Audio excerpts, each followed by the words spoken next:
Sveiki.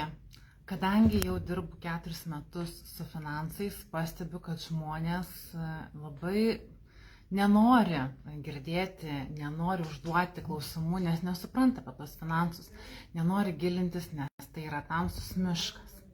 Na ir šiandieną pakalbėsime apie labai svarbią temą, kuri yra šiai dienai jau mūsų visus palietusi ir reikės padaryti neužilgo apsisprendimą. Tai antra pensijų pakopa.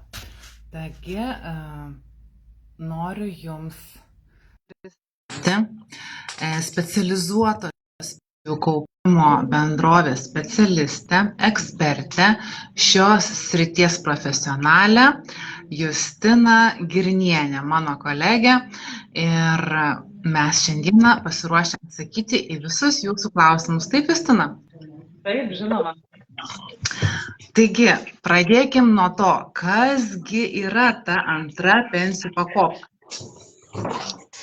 Tai antra pensijų pakopa tai yra dalis iš pensijų pakopų sistemos, ne? Lietuvoje yra 3 pakopų sistema. Tai pirmoji sistema tai yra sodrinė sistema, ne? Tai yra ta pakopa pirmoji, į kurią mes visi dirbantieji esame įtraukti ir negalime iš jos išeiti, tai yra ta bazinė sodros pensija. Antroji pakopa tai yra dalinai savarankiškas kaupimas, ar ne, nes mes galime nuspręsti kaupti ar nekaupti, ar ne, ir mūsų pasirinkimas yra, ką daryti, bet žinoma, buvo laikas, kai mes buvom įtraukti, galbūt laiku neatsisakėm, nenusprendėm, ką daryti ir dėl to esame šitoje pakopoje. Ir yra trečia pakopa, tai jau yra visiškai laisvas ir savarankiškas kaupimas. Tai va, tai šiandien mes susirinkom kalbėti apie antrąją pakopą ir kodėlgi jos reikia. Tai antra pakopa buvo sugalvota ir antra, ir trečia pakopa būtent dėl to, kad esame senstanti tauta ir mums išlaikyti reikės vis didesnį kiekį pensininkų, ar ne, ir kad taip nenutiktų, turėtume savarankiškai pasirūpinti savo ateitimi ir kaupti. Tai kaupdami antroje pakopoje jūs galite papildomai prie bazinės pensijos susikaupti maždaug apie 15-20% dabartinių savo pajamų, ne? Tai jeigu gautume pirmosios pakopos bazinę pensiją ir dar antrosios pakopos pensiją, tai jau būtume, galima teikti, kad jau 50% savo dabartinių pajamų galėtume gauti ir turėti senatvėje. Taip, kaupimas visada yra gerai, bet kodėl žmonėm verta būtų išgirsti ir pasigilinti apie visą šitą reikalą, o ne numot ranką, kad nežinau, nesuprantu, tiek to, kodėl jiems vis dėlto reikėtų pasigilinti.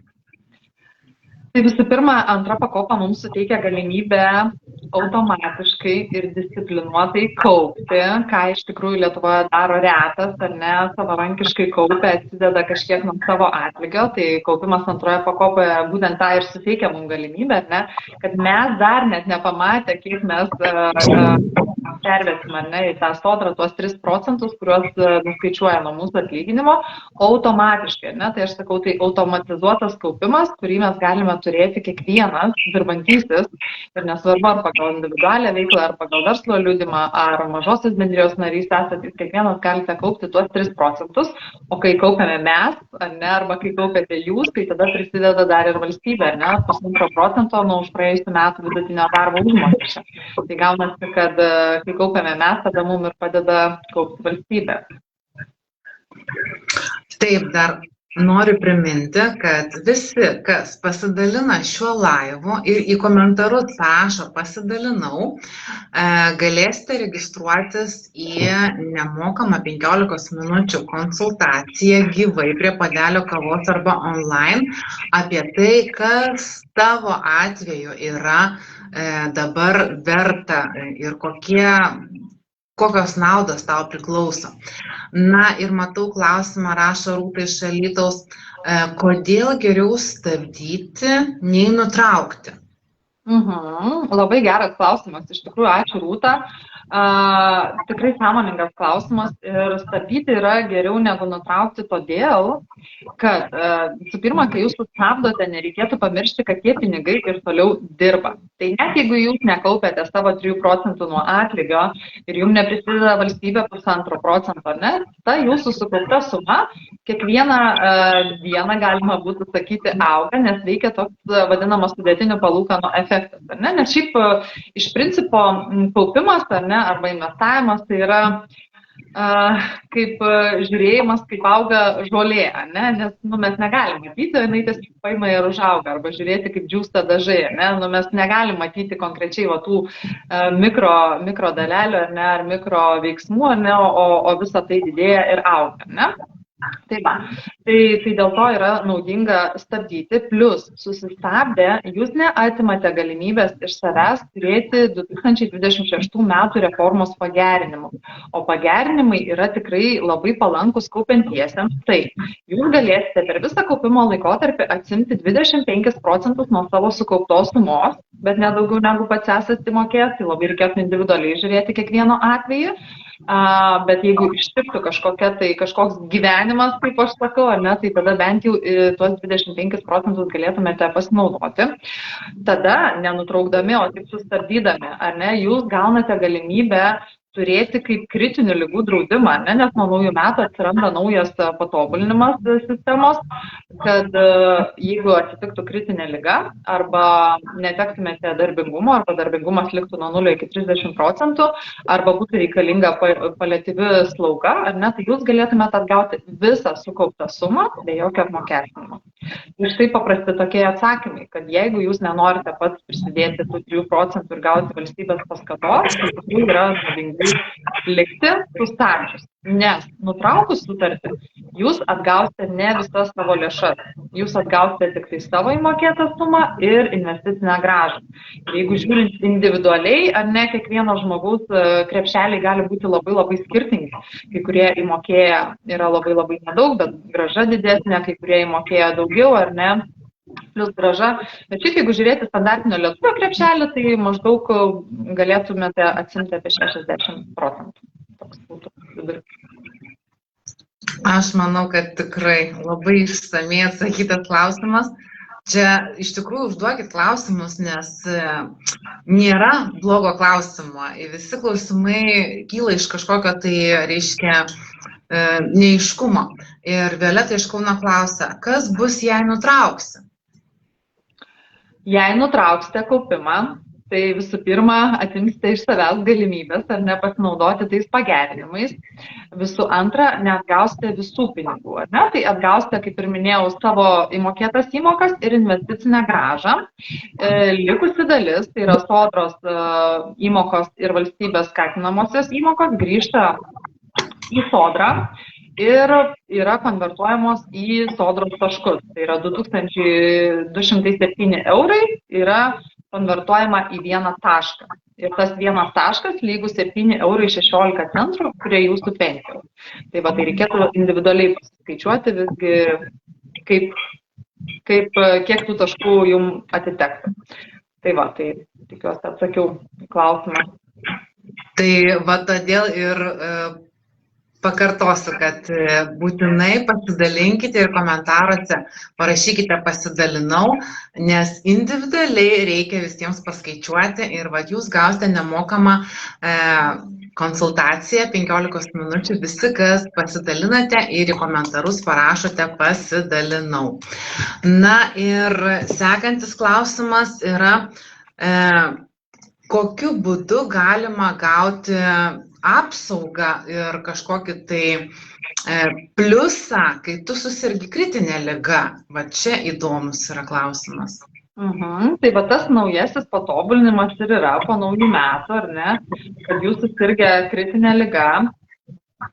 Kritinių ligų sąrašas dar nėra paskelbtas, dar nėra patvirtintas, bet jame yra tikrai nemažai ligų, esu jį mačiusi, tikrai vėžinių susirgimų nemažai ir širdies kraujagyslių ligų. Tai kai susirgate kritinę ligą, tai pirmiausia, žinoma, reikia kreiptis į medikus ir atlikti visas reikiamas procedūras tam, kad jūs gydytų, ar ne, ir tada reikės kreiptis į pensijų kaupimo bendrovę dėl prašymo, kad išsiimti visą sukauptą turtą, būtent tokiu atveju. Tai galima teigti, kad tai yra finansinė kada tu gali turėti tokių pinigų, kai dažniausiai būna reikalai esant jų nėra iš kur paimti, o čia jau tau yra toksai saugumas, ar ne? Taip, jeigu nenutraukėt sutarties ir liekat kaupime, nesvarbu, ar susistabdytumėt įmokas, ar tiesiog liktumėt ir tuos 3% nusikreiptumėte kažkur kitur, ar ne, į kitą kažkokį kaupimo įrankį ar investavimą ar panašiai, ar ne, tai bent jau tą, kas sukaupėte ir tas, kas dar paaugs, ar ne, su ta investicinė grąža, jūs atgautumėt viską ir neapmokestinus. Žinoma, dar norėčiau priminti, kad sukaupti pinigai pensijų kaupimo bendrovėje yra paveldimi. Tai tarsi jūsų ir kaip gyvybės draudimo apsauga, ar ne, jeigu tokios neturite individualiai įsigiję, ar ne, tai galėtų būti irgi jums kaip tokia pagalba artimiesiems, būtent nelaimės atveju, nes nutraukus sutartį, tos lėšos, kurios grįžta į sodrą, nėra paveldimos. Tai nei ligos atveju jums sodra neišmokės jokios išmokos, nei nelaimės atveju irgi. Matau, jungiatės. Labas Paula, labas Gintarė, užduokite klausimus, drąsiai dalinkitės į komentarus, parašykite pasidalinau. Tokiu būdu laimėsite nemokamą konsultaciją 15 minučių, kur bus jūsų atvejus paskaičiuotis. Ir dabar matau klausimą, kokia nauda likti kaupti. Tai jau dalį jau pagrindė Justina, bet gal dar kažkokį tai galima tipsą pasakyti, kokia nauda likti kaupti. Tai tos naudos likti kaupti, tai taip jau buvo didžioji dauguma apšnekėtos, ar ne, tai vienas dalykas, kad jūs gaunate valstybės paskatą, kuri yra tikrai gan ženkli. Net ir pakankamai didelės pajamas gaunantiems žmonėms, nors kartais žmonės galvoja, kad tai aktualu yra tik tai mažas arba vidutinės pajamas gaunantiems, tai tikrai ne. Tikrai yra netiesa, ta valstybės paskata yra visiems naudinga, ar ne, nes ir sudėtinis palūkanų efektas nuo didesnės sumos dar daugiau paauga.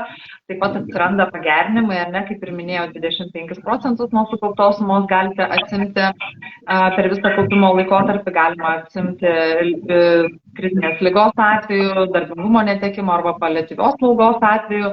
Taip pat padidintos yra anuitetų ribos, tai yra daugelio žmonių buvo skausmas, nes žmonės tikrai buvo nepatenkinti, kai gaudavo po 20-19 eurų ar ten maždaug tokio dydžio periodinės išmokas arba anuitetinės išmokas, tai toks yra pagerinimas, ar ne, ir galima stabdyti, ar ne, tai atsiranda galimybė neribotai stabdyti. Jeigu buvo galima stabdyti tik tai metam per visą kaupimo laikotarpį, tai dabar galima stabdyti metam ir pratęsti. Taip, ir dabar kaip tik buvo paminėta dėl to netekus darbo ir kaip tik matau klausimas, Violeta iš Kauno klausia, kaip galima išsiimti pinigus netekus darbo. Tai vat gal plačiau šitą klausimą. Netekus darbo, čia reikėtų atkreipti dėmesį, kad nemaišytų žmonės netekus darbo, o netekus darbingumo, ar ne? Dabar tai šiaip turėtume sakyti netekus dalyvumo, tai yra, kai darbingumas lieka nuo 0 iki 30%. Tai yra, kai esate visiškai arba beveik visiškai nedarbingas. Ne dėl to, kad netekote darbo, o dėl to, kad dėl sveikatos arba dėl nelaimingo kažkokio atsitikimo tiesiog esate nedarbingas. Jeigu labai jau liaudiškai išreiškus, tai jeigu turite invalidumą nuo 0 iki 30%, tada jums priklausytų išmoka. Ačiū už patikslinimą, nes tikrai kažkaip netaip žmonės supras ir galvos, kad aš netekau darbą ir man dabar prašau išmokėti. Labai gerai, kad mes paaiškinom. O kodėl, pavyzdžiui, apsimoka auginti savo pinigus GoIndex pensijų kaupimo bendrovėje? Labai geras klausimas, iš tikrųjų, kodėl tą reikėtų daryti GoIndex. Aš sakau, kad kaupiate ne pensijų kaupimo bendroviai, tai yra kaupiate savo ir ką svarbu kaupiančiajam susižiūrėti, tai svarbiausia susižiūrėti iš tikrųjų mokesčius ir susižiūrėti grąžą, kurią generuoja viena ar kita pensijų kaupimo bendrovė, nes tai yra du rodikliai, kurie tiesiogiai atsiliepia, tiesiogiai įtakoja jūsų sukauptą sumą. Tai GoIndex strategija, lyginant su kitomis pensijų kaupimo bendrovėmis, yra išskirtinė tuo, kad mes vieninteliai pasyviai investuojame į indeksinius fondus, o tokia investavimo strategija mums leidžia turėti vienus mažiausių mokesčių, mažiausius galima sakyti mokesčius ir turėti gerą investicinę grąžą, nes aktyviai valdomi fondai dėja, bet ilguoju laikotarpiu negali generuoti tokios geros grąžos, kokią gali pasiūlyti pasyviai valdomi fondai, kurie ilguoju laikotarpiu generuoja tikrai neblogą grąžą. Tai tokie būtų pagrindiniai išskirtinumai. Jeigu dar truputėlį pasakyti apie saugumą, ar ne, daug kas baiminasi galbūt dėl saugumo, kad kaupiančiųjų pinigai į naujokų rankas atitenka, tai žinokite, kad visi kaupiančiųjų pinigai, nepriklausomai nuo to, kurioje pensijų kaupimo bendrovėje būtų, jie yra atskirti nuo veiklos pinigų ir jie laikomi tokiame bankinėje sąskaitoje, kuri vadina depozitoriumu. Ir jeigu nutiktų taip, kad viena ar kita pensijų kaupimo bendrovė bankrutuotų ar kažkas atsitiktų, tai tie pinigai liktų tame depozitoriume ir Lietuvos bankas priskirtų valdyti visą tą turtą kitai pensijų kaupimo bendrovė. Tai kalbant apie pinigų saugumą, tai tikrai esate saugus ir nesvarbu, kurioje pensijų kaupimo bendrovėje kaupėte. O šiaip dar norėčiau priminti, iš tikrųjų žmonės nežino, kad jie turi galimybę vaikščioti iš vienos pensijų kaupimo bendrovės į kitą, mes juokaujam nors ir kasdieną, nors techniškai tai neišeina, nes krepšeliai perkeliami kelių dienų bėgyje, bet iš tikrųjų žmonės, kai pradeda kaupti vienoje pensijų kaupimo bendrovėje, nebesidomi kitomis, o tiesą sakant, būtų naudinga tą padaryti. Aš tikrai pasinaudosiu progą ir papasakosiu savo istoriją, kai mane irgi į pensijų kaupimą įtraukė ten nori, nenori. Tuo metu dirbau banke ir po to man toks susidarė vaizdas, kad geriau nieko nejudinti, nieko nelysti, nes aš nieko nesuprantu ir nežinau, kam ten baigsis ir panašiai. Bet paskui, kaip aš pradėjau dirbti su tom antrom pakopom ir aš žiūriu, kad čionais yra tikrai, tau nieko nekainuoja pereiti iš vieno į kitą, ten, kur yra didesnės grąžos ir mažesni mokesčiai. Ir aš perėjau į Go indeksą, perėjo mano daug draugų, pažįstamų, šeimos narių ir visi dėkoja, nes kas supranta, pasitikrina, kokie yra skaičiai. Ir man skambina iš tos mano buvusios bendrovės ir sako, o tai jūs, sako, perėjot, o tai kaip jūs, sako, nemylit mūsų? Aš taip sakau, ką? Apie kokią meilę mes čia kalbam? Sakau, čia yra juodo ant balto parašyta, kokie yra mokesčiai daug mažesni negu pas jūs, kokios yra generuojamos grąžos, daug didesnės negu kad jūs man žadat sugeneruoti. Ir aš tiesiog turėjau svarius argumentus ir tikrai džiaugiuosi, kad pasidomėjau, kad man tai, kaip sakoma, tas vaikščiojimas davė tik naudos, aš tuos savo pinigus paauginu, padvigubinu, o gal net ir patrigubinu ilguoju laikotarpiu. Tai tikrai verta pasidomėti apie savo šitus finansus, nes vis dėlto tai yra mūsų pinigai ir mes turim teisę nuspręsti, ką su jais daryti. Dabar matau, klausia Loreta iš Vilniaus. Iki kada turiu priimti sprendimą? Loreta, labai geras klausimas, nes turbūt būčiau pamiršusi paminėti, kad iš tikrųjų sprendimui priimti, ar ne, mes turime 2 metų vadinamą langą, tai yra iki 27 metų gruodžio 31 dienos ir labai raginčiau žmonės neskubėti aklai priiminėti sprendimų, neskubėti priiminėti sprendimų iš emocijų, ar ne, nes finansinius sprendimus reikėtų visgi priiminėti remiantis skaičiais, taip pasiskaičiuoti, kreiptis į Irminą, paprašyti, kad padėtų suprasti, tai kiekgi jūs turite sukaupę, ar ne, arba kokie ten skaičiukai būtent jūsų situacijoje yra ir priimti sprendimą tų 2 metų laikotarpyje. O net jeigu ir nusprendėt išeiti, tai išeiti reikėtų, mano rekomendacija asmeniškai būtų laikotarpio pabaigoje, todėl kad jūs dar per tą laiką gautumėte valstybės paskatą, kitais metais tai bus apie 402 eurus. Ar ne, dar kitais metais, dar kita suma bus ir dažniausiai jos yra didėjančios, tai tikiu, kad ir dar kitais metais bus labai panaši suma virš 400 eurų, ne, tai jūs pasinaudotumėt valstybės paskata, Kartu kaupdami su valstybė jūs sugeneruotumėte dar ir didesnę grąžą ir tai reiškia, kad net jeigu jūs ir nuspręstumėte išeiti po 2 metų laikotarpyje, ar ne, kad ir tame pačiame jau gale, tarkim 27 metų, tai jums didesnė suma grįžtų sodros taškais prie jūsų pensijos taškų. Tai manau, kad tikrai nereikia skubėti, galime tiesiog pasižiūrėti, kaip reaguoja ta rinka, ar ne, kaip žmonės reaguoja. Dar galbūt turėčiau pasakyti, kad išmokėjimai bus atliekami ketvirčiais, tai net ir žmonės tie, kurie galvoja, kad jau sausio 2 pildysi prašymą nutraukimo ir čia per sausio ar kovą gausi pinigus, tai yra sausio vasarį atgausi pinigus, tai net visiškai netiesa, nes visos pensijų kaupimo bendrovės prašymus kaups sausio vasarį kovą ir per balandžio 10 darbo dienų išmokės kaupiantiesiam pinigus, kurie nuspręs nutraukti ir tai bus kiekvieną kalendorinį ketvirtį. Tai yra 3 mėnesius kaupiam, 4 per 10 darbo dienų išmokam.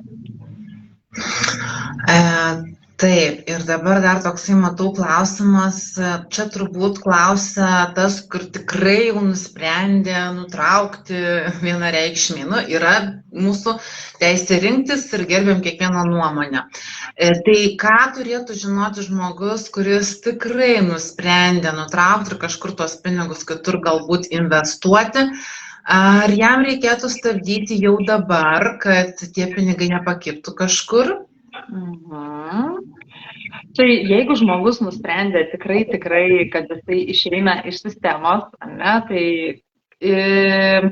kadangi pensijų kaupimo bendrovės pinigai pasiekia 2 mėnesių pavėlavimų, tai turbūt logiška būtų sausio mėnesį susistabdyti įmokų mokėjimą, ar ne, tai yra stabdymas vyksta, jeigu sausio mėnesį pateikiam prašymą pensijų kaupimo bendrovei stabdyti įmokų mokėjimą, tai tada vasarį ir kovą jau nebenusiskaičiuoja nuo atlyginimo ir jūsų pinigai tiesiog lieka jums ir tada balandžio mėnesį jau sutartis nutraukiama. Jeigu nepadarysite stabdymo, tai ir vasarį ir kovą įmokas jums nuo atlyginimo nuskaičiuos, tačiau tie pinigai nebepasieks pensijų kaupimo bendrovės, jie lieka sodroje, o sodra juos grąžina darbdaviui ir darbdavys įsipareigoja tuos pinigus grąžinti darbuotojui. Ne? Tai va, jeigu jau 100% taip nusprendė, tai tikrai galima, tada rekomendacija būtų stabdyti. Dar ką turėtume žinoti, kad net jeigu sausį emociškai priėmė sprendimą pasitraukti, išeiti, jūs turite galimybę apsigalvoti ir savo prašymą atšaukti. Ta rekomenduoju daryti ir tiem žmonėm, kurie stebi, kaip auga jų grąža, ar ne, ir mes negalim prognozuoti, ar ne, kaip sakom, praeities rezultatai negarantuoja ateities rezultatų ir visokių būna nukritimų. Ir jeigu, pavyzdžiui, kovo mėnesį pamatysite, kad yra nukritimas, tai jūs galite dar pabūti sistemoje, ar ne, tam, kad galėtumėte išeiti su didesne grąža, ar ne, nes tikrai tokie svyravimai yra ir jie visiškai natūralu yra kaupime, nes tai yra ilgo laikotarpio kaupimas ir investavimas. Ir va būtent dėl to labai verta turėti savo asmeninį konsultantą, kuris pasižiūrės tuo metu esančią grąžą, patars, ar jums vis dėlto reikia galbūt dabar, ar gal po mėnesio, ar po 2, kad investicijos, ta prasme, kad grąžos pakiltų. Todėl aš kviečiu visus dalinti šito laivu ir laimėti 15 minučių nemokamą konsultaciją apie būtent jūsų individualų atvejį, kad būtų galima paskaičiuoti, nustatyti geriausią jum variantą. Tarp kitko, jūs matote nuorodą virš šito video, kur galite paspausti ir persikelti savo antros pensijų pakopos visus pinigus, visą krepšį iš tos bendrovės, kur jų netenkina, kur yra per dideli mokesčiai, per mažos grąžos į GoIndex, nes šiuo metu šita bendrovė yra ant bangos ir tikrai puikus rezultatai jau net ne 1 metų. Tiesiog užpildyti, o jeigu dar nedrąsu, galite skambinti, galite rašyti, asmeniškai padėsiu kiekvienam. Na ir čia toks klausimas, ką duoda valstybė kaip paskatą tiems, kurie kaupia, bet man atrodo, čia irgi buvo jau atsakyta ir ne vieną kartą iš šitą klausimą. Dar ne visiškai viską iš tikrųjų paminėjau, dar prisiminiau irgi vieną tokią naudą, kad žmonės, kurie iš tikrųjų nedaug sukaupia, likus 5 metam iki pensijos galės atsimti tas nedidelės sumas, tai maždaug apie 7,5 tūkstančio, jeigu yra sukaupę nedaugiau, tai jie galės irgi atsimti kaip vienkartinę išmoką. Tai va, likus 5 metam iki pensijos, tai reiškia, kad net nebūtinai turi kaupti iki pensijos. Tai va, kiek yra pliusų, kiek yra naudų, kiek yra privilegijų, tik tai reikia priimti teisingą sprendimą. Kiekvienas iš mūsų jaučiam, ar tas variantas šiai dienai mums tinkamas ar ne, o jeigu abejojate, tikrai drąsiai kreipkitės, galima bus paskaičiuoti, pasižiūrėti asmeniškai. Tai nematau daugiau klausimų, jeigu dalinatės, tai komentarus parašykit, pasidalinau. Ir ką tada pabaigai, Justina, palinkėtumėt mūsų žiūrovams? Aš tai palinkėčiau neskubėti, o jeigu norite nuspręsti, ką daryti, tai kaip dantų nesigydote pas kaimyną ar draugę, tai lygiai taip pat ir finansinių sprendimų nepriiminėti su kaimynu ar su drauge. Tam jūs turite turėti finansų konsultantą ir manau, tam puikiai yra ir Mina, kuri jums ir galėtų atsakyti visus jums rūpimus klausimus. Taip, tikrai pasiskirsim jums tinkamą laiką šią savaitę ar kitą savaitę gyvai prie puodelio kavos arba online, drąsiai nebijokite, nes mes tikrai turim ką papasakot ir kiekvienas tegul pasirenka pats, kas yra aktualiausia. Mūsų darbas yra informuoti, o jūsų darbas yra nuspręsti ir priimti sprendimą. Tai ką, ačiū visiems žiūrėjusiems, ačiū pasidalinusiems.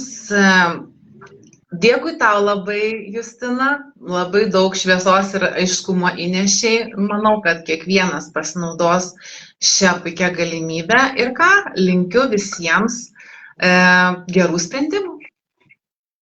Puiku. Ačiū. Iki.